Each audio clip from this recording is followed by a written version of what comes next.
Welcome back to another episode of On the Air, a podcast brought to you by Stonewater.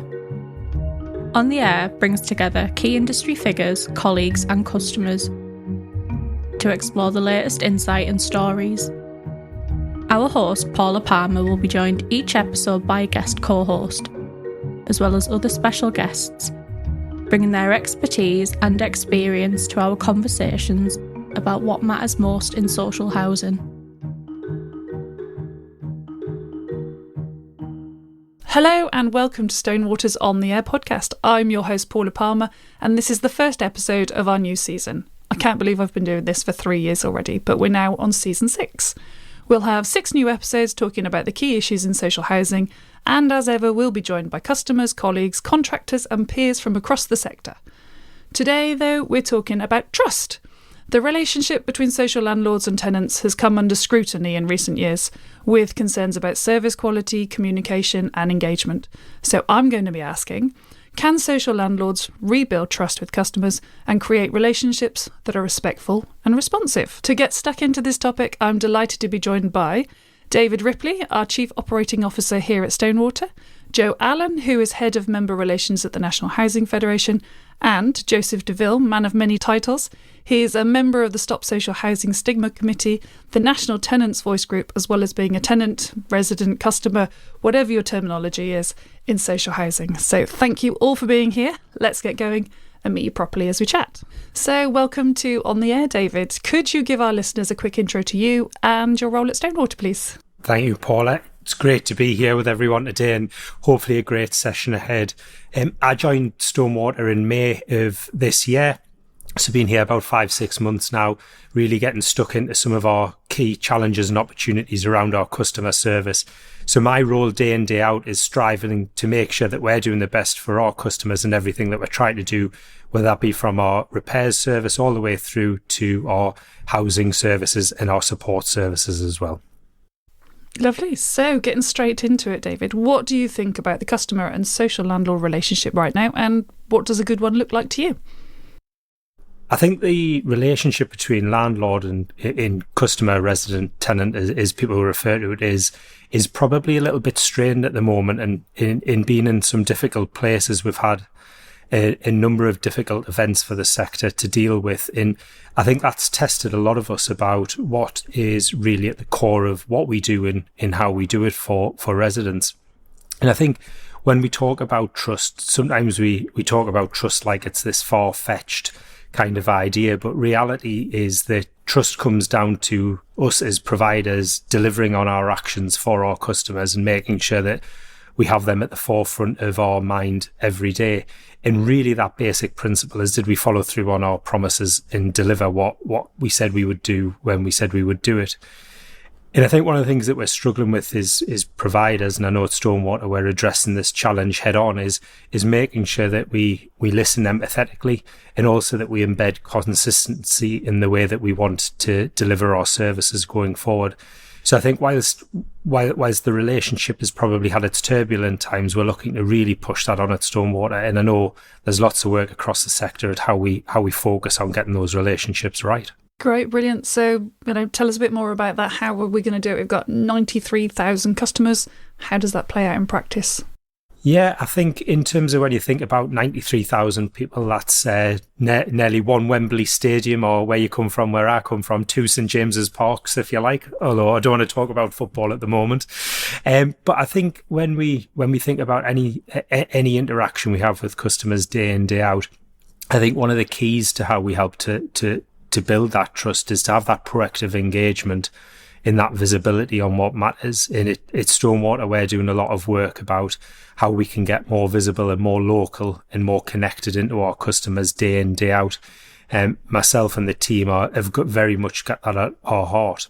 We know we need to be better at Stonewater on how we do that, but that proactive engagement and that visibility will make sure that we can hear our customers, see our customers and respond to the challenges and the opportunities that they face. I think alongside that, though, we also need to be honest. And that's honest as providers about the challenges that we face. When we look at that in a Stonewater context, we know that we've got challenges around repairs, we've got challenges around complaints, And we've also got challenges around the feedback that we've had from customers about being visible itself. And I think the more we talk about those challenges openly and how we can address them, the more cohesion we'll build between ourselves as a landlord and between our customers. And I think that is a lot of that is underpinned by reassuring our customers, by showing our actions to be true and that we follow through on them. And I think we've seen a lot recently around community cohesion, both locally and nationally in the press. And I think the more we can do to work together, to collaborate on some of those challenges and those opportunities, we can build that trust and take us forward in that open way where together we both see both parts of those issues, and we use elements such as tenant scrutiny as we use to really drive us forward on that journey. Okay, thanks, David. I'm going to get Joe to come in and add on that point. So Joe's our guest from the National Housing Federation. So welcome, Joe. Thanks for being on with us. And we'll start as we did with David by getting to know a bit more about you and what you do. Hi, Paula. Thanks so much for having me on today. Great to be with you all. So I'm, as you said, I'm Head of Member Relations at the NHF. I've been there for 10 years now. So again, don't know where the time goes. And I lead on all of our work around customer experience and resident engagement. Brilliant. Okay, so adding to what David said, about the challenges and ways of building trust and respectful relationships, do you agree? And what examples have you seen of landlords doing this well? Yeah, I think definitely agree. I mean, we've seen, as David recognised, like it has been a really challenging time for the sector around all of this. The Better Social Housing Review kind of really highlighted that sort of building trust and honest and open communications between landlords and residents is really important. And, we've seen that kind of where that goes wrong, in the tragedies around Grenfell and around Our Bishak, it is so fundamental to kind of having a good relationship and kind of really doing what we need to as landlords. So I think definitely challenges, but the sector has really addressed those and is really making headroads. It's not job done. There's still lots to do. But following Grenfell, the tragedy at Grenfell, we worked with residents and with landlords across the sector to develop the Together with Tenants framework, which was a really, really important development in the sector that just really highlighted the need to have a really open, honest conversation with residents, with customers, tenants, about how they can influence decision making and how their views can be heard. So I think that was really, really fundamental sort of change in the sector, and has actually led on to loads of initiatives. And we've got loads of examples, case studies on our website. I think the important thing about it is it isn't a kind of one size fits all. It isn't just a tenant engagement. It's not a list of things you need to do and then it's done. It's about thinking about how it works for your organisation. So whether you've got 93,000 customers or, 500. Yeah. I agree, yeah. And interesting you sort of say there about all these bad events that have brought this change about, and we'll always hear from the people who aren't happy more so than the people who are happy, but good to see that it's really been taken on board. And I'm going to come back to you about the Together with Tenants report in a little while. But first we're going to meet Joseph as our final guest to get a customer's perspective. So Joseph is, as we've mentioned, a great advocate for tenants, being a member of the National Tenants Voice and Stop Social Housing Stigma. So hello to Joseph. Thanks for coming on with us. Tell us some more about you. What's inspired you to be so involved, and perhaps what does genuine involvement look like to you? Yeah, hi, I'm Joe. I think I've met Joe before, Joe. I work with the National Housing Federation with it Together with the Tenants programme. I did that for about 5 years. I really enjoyed doing that, and it was a real change in the sector. While I was with them, I think we got up to like 2 million residents that were signed up to it. So it was a really good piece of work. I feel there's a real impetus that we have more involvement within our housing associations, and not just be a tokenistic view, just to make, tick a few boxes so it covers their KPIs and their tenant satisfaction measures and, all the other things that they're having to do now because the regulator has said this is what needs doing. I feel sometimes that they can miss out on the important thing, which is the word from the customer. We live in their homes. It's not it's not a difficult thing to say, actually, would you live in the home of a social housing tenant? I really struggle with that because I know a lot of housing association managers and things like that would probably come into our homes and go, actually, I wouldn't live in that. It's not good enough. And I think that's where it needs to change. I do like the idea of the new standards that are coming into place. I just see a lot of difference coming. It's just taken a while to actually start moving, and I felt together with tenants policy was something that really opened up the eyes of housing associations. A really important part of housing associations, very much so in my mind, is the scrutiny panels, because I am part of that within my own HA, and I feel that we have a big say and we make big changes at every level for the business. And I've noticed with my HA, which is an ALMO, which is an arm's length managed organisation, they're more interested in what we've got to say now than they have been in the last 5 years. So it's just really exciting times that we live in. And to me, I also see that tenants are partners. We're not just a tick box. We need to be part and parcel of everything that happens within housing associations, that they see us as a partnership and to see us as that critical friend. And I always see it that way. We want to be that friend and come across that actually, if you listen to us, you can do better. And you can see it in the sector. There's big changes happening. People are getting pushed up the ladder, getting C1s and all that. And it's just nice to see. That's really good, Joseph, that you've really started to notice that customers have been listened to. So obviously, all these initiatives are having an impact. So talking about initiatives, let's go back to that Together with Tenants framework you mentioned earlier. What is it and what impact is it having? Perhaps, Joe, you can start by telling us a bit more about it. Yeah, sure. So as I said, it's cross-sector initiative.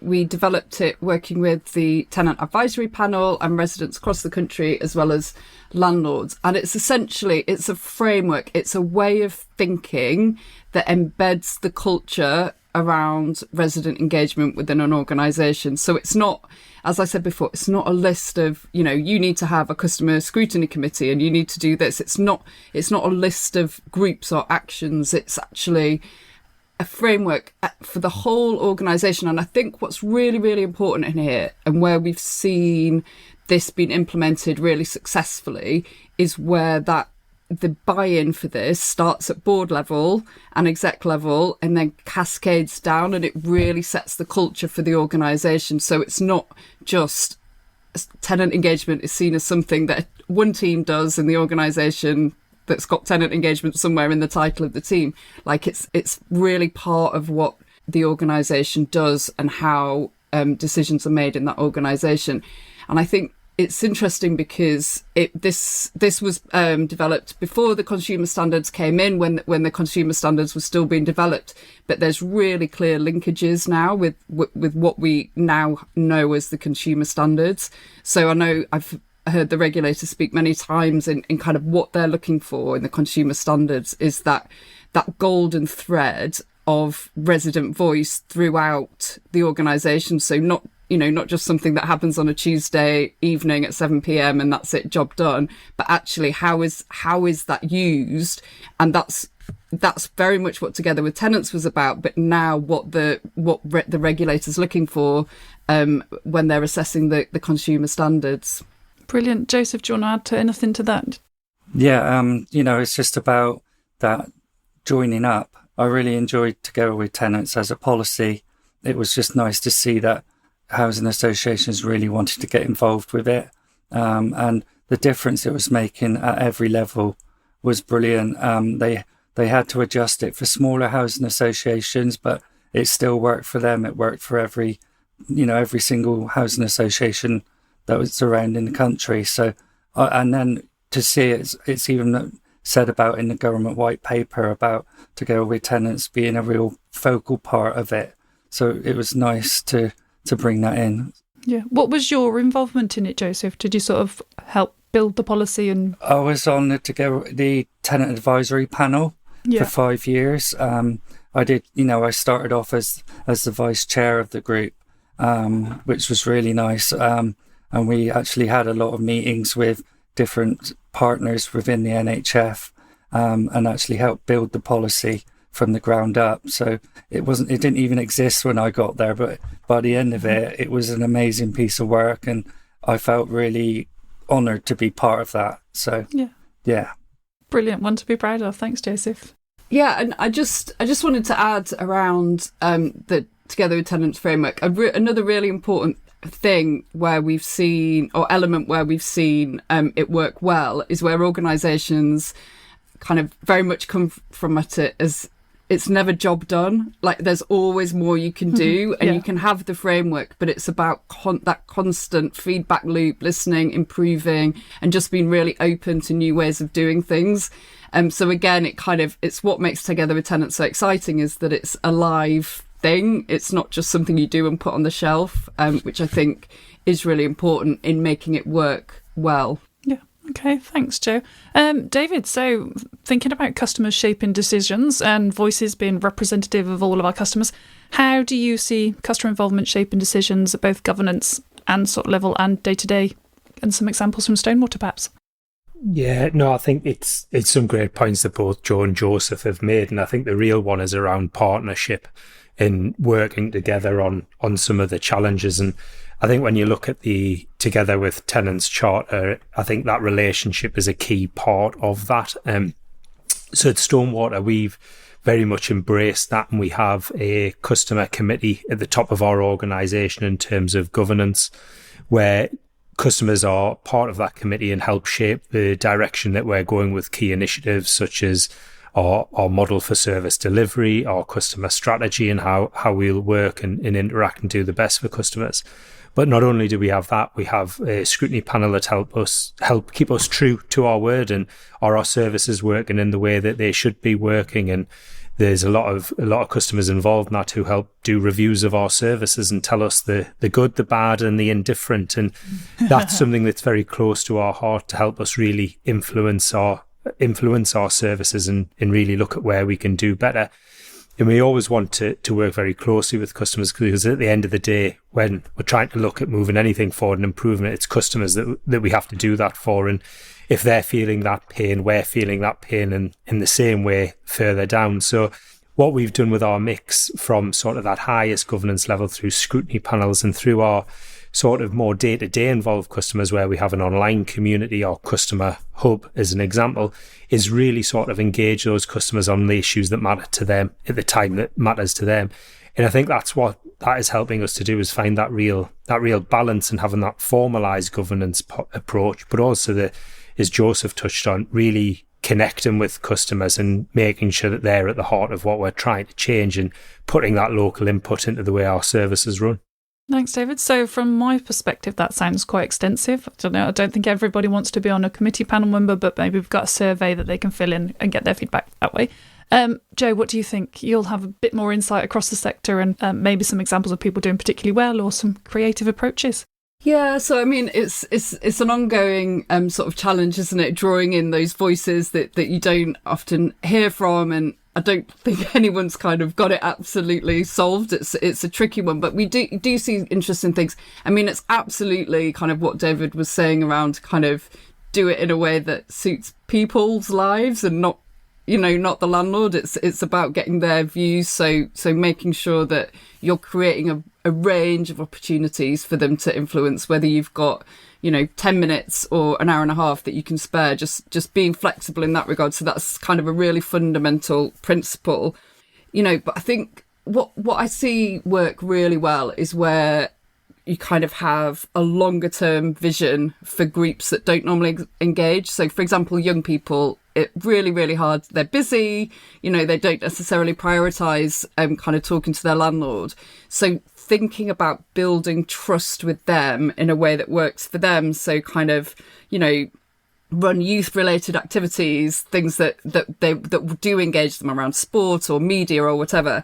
And then using that to build trust to then get them engaged in perhaps what they might see a bit more boring, but is actually really important to sort of how their services are run. So thinking about it kind of in that way, not just, and again, it goes back to that, none of it's a box ticking exercise. It's about investing in resident engagement for the longer term. Okay, great. I hadn't really thought about doing sporting activities or sort of engaging people in that way, but yeah, I would definitely be more engaged in that kind of activity than thinking I've got to sign up for an hour and a half board meeting. No thanks.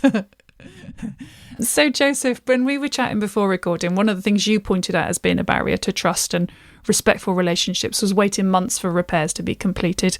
And tell us some more about how that experience affects trust and what can landlords do to rebuild it? It's a difficult one because repairs are always an issue with cost. One of the biggest issues we have with my housing association is the low rents, because we are, originally council owned. We still are council owned. So you can imagine council rents are a lot lower than housing association rents, which makes it really complicated if something severe goes wrong, like a roof repair, or say if you've got to replace a kitchen or a bathroom. I've learned a lot since I've been with the council that a lot of their struggles are down to the low rents, the amount of money they got coming in, and that means it has an effect on the repairs. We're in a position at the moment that the council's not doing brilliantly money-wise, and they've put us on a temporary repairs contract at the minute. We had to take on some new repairs contractors, and now because of the temporary policy that they've put in place, they're saying that you could be waiting up to 9 months for a normal standard repair, which is not something that's major. But, if it's a major thing, it still gets done as an emergency. But anything that is a standard repair, we have to wait. And that can really upset some people because, a repair like a strip light or even what would you say, some other, broken window handles or something that's very minor to you or me, and some of us was actually go, well, I'll just go out and do it myself, save the council a hassle and, watch some YouTube videos and see how you do it, which is probably not always the best thing to do, but, we all do it sometimes. But it does cause a bit of a barrier, I feel, because I want to trust my housing association. I think they're doing well, but they are in a difficult position, whereas we've got 10,000 homes where are run by the council here, and that's covering a massive great area. So if you understand it from that point of view, getting vans to different jobs, the costs are just extortionate really for getting around. And I think to myself, that's another cost to housing associations to run, the vans to get around the county. So it's like, how do we change that? How do we come together as a group of tenants on scrutiny or on whatever you're doing with your HA to actually go, well, have you thought about doing this? Would you consider? And the thing that I really, really valued is that I was involved in the application process and looking through the people that were going to be taken on as our new repairs contractors. And actually they got us involved in the interview process, which I thought was really, really nice. And that's a real change, because whereas before the boards would decide or, managers would decide, it was now going, actually, we need tenants involved. We can't just do this on our own, because at the end of the day, we're the ones that accept them through the door. And if we're not comfortable with them, we need to say something. So this is about understanding that. And also tenants also need to understand it. Some things aren't always a first time fix. Sometimes they need to come back. They need to get parts. There could be a reason that your boiler's broken. It might not be as simple as, the gas isn't working or, the water's not getting into the tank. It could be like a part that's really needed. And some of the boilers that are in these houses can be really old. So trying to get hold of the parts is quite a complex thing. But sometimes they haven't got the money to actually replace the boiler. So it's that whole keeping it going for a bit longer. So it's about that joined up thinking of how do we make this work to make things better for everyone. So would you say that explanation that you've given is more you being a reasonable person and understanding the processes that goes on in having to have budget, having to get contractors, knowing that there are going to be delays and things? Is that you and the way you've thought, or have you been told that by your council? So they've communicated with Will with you? Yeah, it's very much because I'm an involved customer. Yeah, I know about what's going on in the back of house, whereas somebody who is not involved, they probably think, well, I pay my rent, why aren't you fixing it? Why aren't you fixing my tap? And that's the issue all the time. It's like, a dripping tap. I know it sounds like a minor thing, but not everybody likes to fix a dripping tap.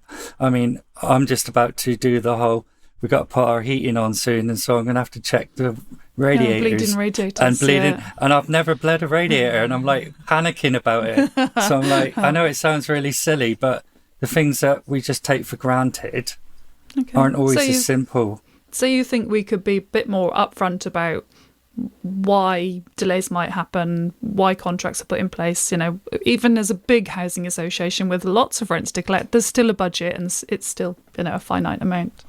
Yeah, definitely. And I think there's a big thing behind rent that isn't being paid. The debts that have been building up with people that just are struggling with everything at the moment, with the cost of living and people's job security and all that stuff. It's really complicated to say, actually, from 1 month we can afford it, and the following month they could be ill, they'll be on sick pay, and they could be really struggling with their bills. So it's about having that conversation and not just hiding and going, actually, I don't want to deal with this. Let's talk to my housing association, make an agreement, see if there's some way forward, rather than going, actually, don't talk to them. They don't want to know. They don't want to listen when we say something. So maybe we should be the same and not listen. And we don't want to tell them when we've got something going on in our lives. So it's about bringing it back to those basics. I think it's very important that we need to be talking to each other and no longer doing this hiding behind board members and managers that just want to keep the books level. Is a joined up approach. Okay, thanks, Joseph. So, David, you spoke about the need for sort of faster feedback loops in the beginning of our conversation. What changes can be made, or are we making, so customer feedback leads more quickly to visible action? Yeah, no, thanks, Paula. I think Joseph's hitting a couple of key points that feed into that, and I think there'll never be enough money to do everything that needs to be done in the housing sector, with the challenges that we have for the provision of new homes, the improvement in existing homes. And often it gets talked about like it's a kind of a trade-off between one element and the other element. And I think when we think about the majority of services that customers access, in 9 times out of 10 is the repairs service, I think there's a key facet of that is about how we communicate with each other about what is going on. And sometimes my experiences tell me that as long as customers know exactly what's happening and when it's going to happen, they're prepared to accept that things may take a little bit longer. I think where you get your complaints is when there's big gaps in that silence, and it can last for weeks, if not months on end, and ultimately people get frustrated and people complain. And that is entirely understandable, but it's also entirely avoidable as well at the same time. And I think as Stonewater, we're going to do more over the coming sort of 6 to 12 months to improve the way that we're approaching that. And a big part of that is about getting that real-time feedback from residents, whether they be involved or non-involved customers. And we're looking at how we can get that real-time feedback coming back from each interaction that our customers have with us, whether that be through email, text messaging or face-to-face. And importantly, when you're getting that feedback, I think it's important that we act quickly and timely, because I think there's nothing worse as a customer if you've received a satisfaction survey and something hasn't gone wrong, and say you've waited 30 days for it, and then you tell somebody that it's still not quite done and I'm still not quite happy about it. And then it either A, goes into a black hole, or we tell you we'll be in touch in another 30 days, and then we may or may not get in touch with you at that point. So I think that's partly about how we act quickly, but it's also importantly, I think, for customers, how we improve our approach to responsiveness. And I think at the heart of every interaction we have with a customer, and Joseph touched on this, I think there is a lot of understanding that things won't always go perfectly. And this isn't just a housing thing. This is any other organisation that you may interact with. Everyone endeavours to do their best every single time. But sometimes things go wrong and you get things that fall in between the gaps. And again, I think people will understand as long as you're clear and you communicate what those issues are. But if we talk in words like what Joe says, my manager says, or my policy says, or the budget's in this team or the budget's in that team, I think that's what turns customers off. And ultimately, it doesn't matter what team it's in, the solution needs to be found in the issue resolved for the customer. So I think really responding to that feedback and driving that through each of our colleagues in Stonewater, but as a mantra through the sector, I don't think would hold us in bad stead. Okay, thanks, David. That's great. So, Joe, we've recently been graded by the regulator. We got a C2, where they recognised room to improve in Stonewater's repairs, but also praised our customer influence. So how important is it for landlords to get both of those things right at the same time?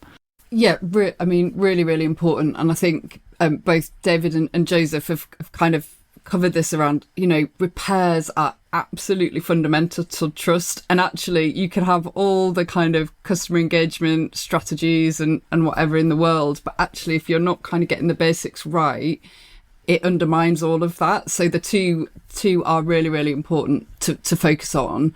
I think, the sector kind of absolutely recognises how important it is to get repairs right. It sounds like Stonewater's doing a lot across the sector. Last year, the sector spent 8.8 billion on repairs and maintenance. So the investment is there, but it's still, there's still challenges. And I think it's not just about having the right tools and getting the job done. As David said, it is around communication and kind of having that open dialogue. And I think one thing to look at, there was a useful report that came out earlier in the year by the Housing Ombudsman around what they're seeing around complaints and repairs, and kind of very much focusing on trust in repairs. And, I'd really recommend people in the sector look at that, look at some of the recommendations and some of the learnings from across the sector on that. I think another thing that is really, really important in this is that going back to that culture piece that we were talking about before, and how valuing residents and customers and kind of that respect has to be fundamental to the way the organisation operates.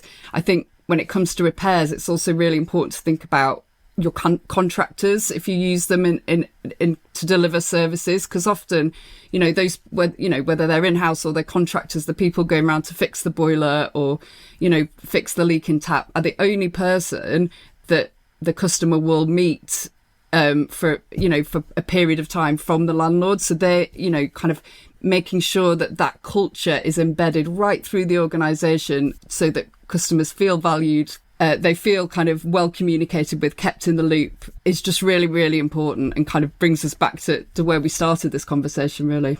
Great. Yeah, I really hadn't thought about sort of like that contractor being the only contact or person. They're the face of your business at that point in time, aren't they? So we need them to show the same values and respect and communication.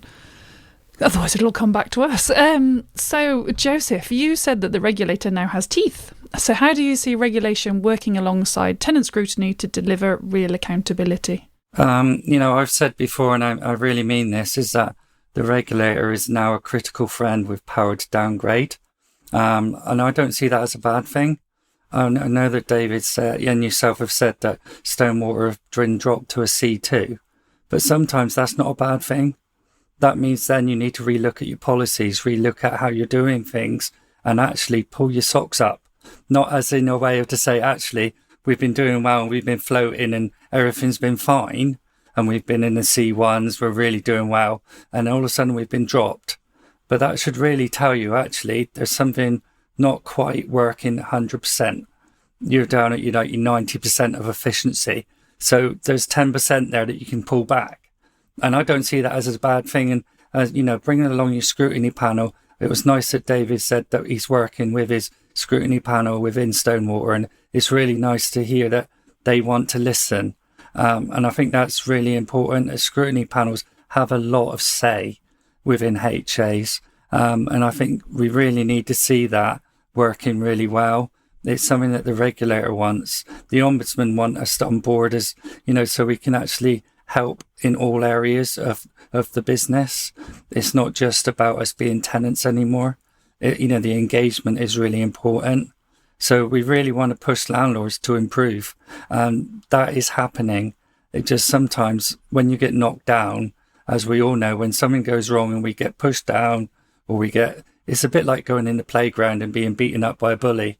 It's that whole it's like getting up again and brushing yourself down and then going, actually, maybe there was a reason he beat me up, and then think about that and go, actually, should I have said something differently? Should I have done something? But you know what I mean? It's about that. It's about that joined up thing of let's work together. Let's make us better. I mean, I've seen some brilliant news today of a local housing association in Cornwall, which is known as Coastline Housing, and they've just been given a C1. So, I mean, it's exciting to hear that locally it's happening. And, you know, you think to yourself, it can happen. Brilliant. Thanks, Joseph. So we're not seeing fail on our end of report paper. We're seeing room to improve. Excellent. Okay, so David, looking ahead to next year in our room to improve, what change do you want customers to notice that shows Stonewater is listening and acting on what we say? Yeah, no, you'll not hear any argument from me, Joseph, about what you're saying. I think the day we stop striving to improve services for customers will be a bad day for the sector, irrelevant of what level of grading we get, whether that be a C1 or a C2. So I think with that in mind, I think the sort of the next year ahead, we are visibly committing to improving our approach to core areas like repairs, complaints, and in continuously evolving our approach to customer voice in our services. We're in the midst of working with customers and colleagues from across the business to devise our new customer strategy for the next 3 to 4 years. We're holding a Facebook Live event very soon to that end to gain some customer input into that. And that strategy really is going to focus on some of our core challenges as a provider that's spread very geographically. And we're going to be looking at local communities, how we build those connections, how we deliver those services, and importantly, how each colleague that a customer of Stonewater will come into contact with will act with that right level of empathy, that right level of understanding. And ultimately, we'll be doing our bit to reinforce the positive of social housing and move us away from some of the downside that we hear through campaigns, unfortunately, like Stop Social Housing stigma. So those will be some of the changes that we're coming for. But ultimately, I think the biggest change that we'll be driving in when a customer interacts with us is around our honesty about the progress and the challenges, and really talking openly about that as we move forward. And as I said earlier, we'll aim to be perfect every time, but we know that things will go awry and things will go wrong. But what we can assure customers of is that we will listen and we will learn and we will continuously keep improving. Brilliant. Thanks, David. That sounds ideal. But Joe, from your NHS perspective, what would you say to board members who still see tenant engagement as a nice to have rather than central to every function, every role? I would have to politely disagree.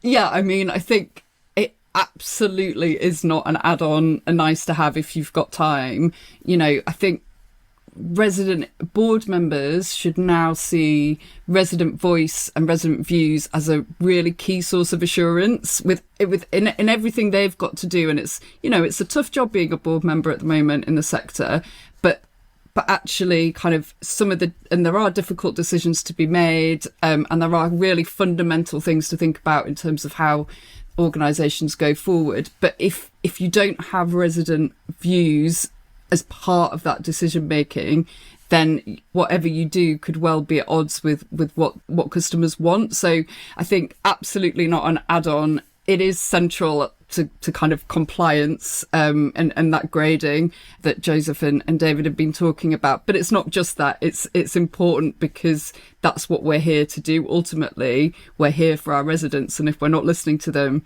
then kind of what is the point? And, you know, and I think there's sometimes sort of reservations, I guess, about getting residents really involved in that decision making because, you know, the sector is very complex. The way it's run is complex, but actually the challenge is making that accessible and, you know, and that people can understand it and have those discussions and engage in those debates, because there's nothing that if it's too complex to understand, then you're not explaining it right, I think. So there are challenges there. So yes, it would be a polite disagreement with any board members who shared that idea. Yeah. And I think it comes down to that thing. It's like, how do you know what your customers want if you're not asking them? So it's basics, isn't it? So there have been some brilliant examples of how we're going to build on a better relationship today, and a definite desire from all of you guys for sure to do that. So Thank you all for your honesty and your conversation. But before we wrap up, I'd like to get one final thought from each of you about what is the one thing landlords should do to rebuild trust with customers. Let's go with Joseph as our customer. It's, as I've been saying all the way through, we've got to join together. It's collaborative work. It's no longer the housing association and the resident. It needs to be the two together working in partnership, which is what Together with Tenants was all about. I really loved the philosophy behind it, that if we work together, we can make it better. I know, and that seems like a weird way of putting it, but that's just me. That's the way I see things. So it's very much about, let's join up, let's do it, and we can make this sector so much better. Lovely. That's a great answer, Joseph. What about you, Jo? Yeah, I think for me, it's about communication, that two-way communication. So listening and making sure you're creating space to do that in a way that suits residents, but also kind of that feedback loop that David was talking about around communicating. We know things go wrong sometimes, that's life, but just making sure you communicate. So that for me is the key takeaway. Thank you, Jo. And what about you, David? I think simply put, on the back of the conversation, together we're better, and each of us should strive for that day in, day out. Excellent. So I think you're all sort of much on a theme there. Collaborate, listen, do it together. Lovely. So thank you, David, Jo and Joseph, for joining us, and thank you to every one of our listeners for listening to this episode of On the Air. We'll be back soon with another episode on Season 6. We hope you enjoyed listening to the latest episode of On the Air. We'll be publishing a new episode again soon. To stay up to date, subscribe to our channel. Thanks again for listening, and don't forget to share your thoughts with us on LinkedIn by typing #SW on the air.